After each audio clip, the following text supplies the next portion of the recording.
नमस्कार। आज है 26 नवंबर। 26 नवंबर का दिन ऐतिहासिक रूप से बहुत ही महत्वपूर्ण है। 26 नवंबर 1949 को हमारा जो भारतीय संविधान है वो पूरी तरह से बन करके तैयार हो चुका था।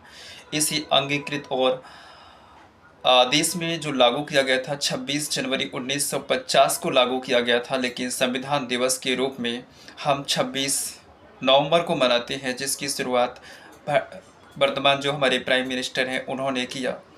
साथियों, संविधान सिर्फ एक किताब ही नहीं है, ये हम सबकी आज़ादी के बाद का जो जीवन चक्र है उस सबको कहीं ना कहीं किसी न किसी रूप में प्रभावित करता है। इतने सारे भेदभावों को मिटा करके सबको एकजुट करने का कोई एक माध्यम है तो वो है हमारा संविधान। सिर्फ ये पन्नों का क्रम ही नहीं है, बल्कि ये हमारे अधिकारों की रक्षा भी करता है और साथ ही साथ हमारे कर्तव्यों का बोध भी कराता है। भारतीय जो संविधान है दुनिया का सबसे बृहत लिखित संविधान है। इसकी ड्राफ्टिंग कमेटी के जो अध्यक्ष डॉक्टर भीमराव अंबेडकर ने इसमें दुनिया के सर्वोत्तम और उत्कृष्ट नियमों कानूनों का जो संग्रह किया है, ये हम सब के लिए वाकई में बड़ा गौरव और इस पे गर्व करने का विषय बन जाता है। भारतीय संविधान इसको बनाने में 2 वर्ष 11 माह 17 दिन का समय लगा और इस अवधि में हमारे संविधान सभा के सभी सदस्यों ने अपनी सहमति जताई। संविधान सभा के डिस्कशन के दरमियान कई बार कुछ विषयों को लेकर के विरोधाभास भी रहा, लेकिन सहमति बनी और उस सहमति ही हमारी देश की एकता अखंडता का परिचायक बना।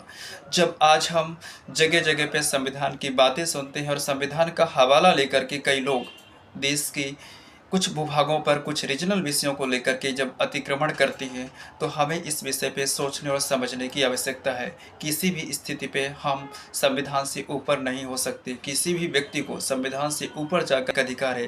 देश के संवैधानिक स्ट्रक्चर पे संवैधानिक पदों पर बैठे हुए लोगों का और संवैधानिक मूल्यों का हमें पालन करना चाहिए। यही हमारे एक आदर्श नागरिक का कर्तव्य होता है।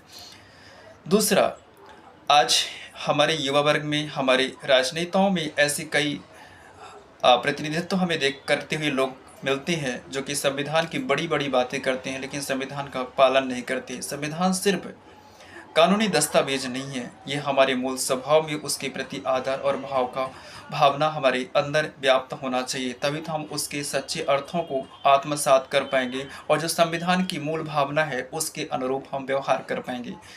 इस अवसर पर मेरा पूरे देश के लोगों से, खास करके युवा वर्ग से यह आवश्यक है कि हमें अपने देश के नियमों और कानूनों को जानना सबसे ज़रूरी है, जिसके लिए हमें संविधान पढ़ना चाहिए।